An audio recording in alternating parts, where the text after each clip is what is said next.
પાટણ જિલ્લામાં આજે વહેલી સવારથી જ વાતાવરણમાં અચાનક પલટો જોવા મળ્યો। ભારે પવન અને ધૂળની ડમરીઓ સાથે વરસાદી ઝાપટા પડતા સમગ્ર વિસ્તારમાં ઠંડક પ્રસરી ગઈ। હવામાન વિભાગની આગાહી મુજબ upper air cyclonic circulation system સક્રિય થવાના કારણે આ પરિસ્થિતિ સર્જાઈ હોવાનું માનવામાં આવે છે। પાટણ ઉપરાંત સિદ્ધપુર અને ચાણસ્મા સહિત વિસ્તારોમાં વાવાઝોડા જેવો માહોલ સર્જાયો, જેના કારણે લોકોમાં ચિંતા ફેલાઈ। પવનની તેજ ગતિના કારણે માર્ગો પર ધૂળના વંટોળ ઉડતા દ્રશ્યો સામે આવ્યા। આ અચાનક બદલાયેલા વાતાવરણના કારણે જનજીવન પર પણ અસર જોવા મળી, જ્યારે ખેડૂતો માટે પણ ચિંતાની સ્થિતિ ઊભી થઈ છે।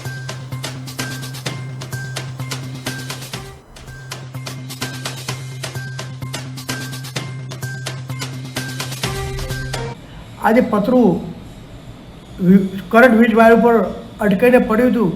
જો પતરું વીજ વાયરથી છટકી જાય તો નીચે જનાર કોઈ પણ રાહદારીને નુકસાન થયું હતું અથવા એ ગંભીર રીતે ઘાયલ થવી પરિસ્થિતિ હતી, પરંતુ જીબીના અધિકારી શ્રી નગરપાલિકાના સ્કાય લિફ્ટરના ચાલક દ્વારા ખૂબ વ્યવસ્થિત રીતે કામગીરી કરીને આ વીજ વાયર ઉપર ઉતારેલું પતરું શાંતિપૂર્વક નીચે ઉતારી દીધેલ છે।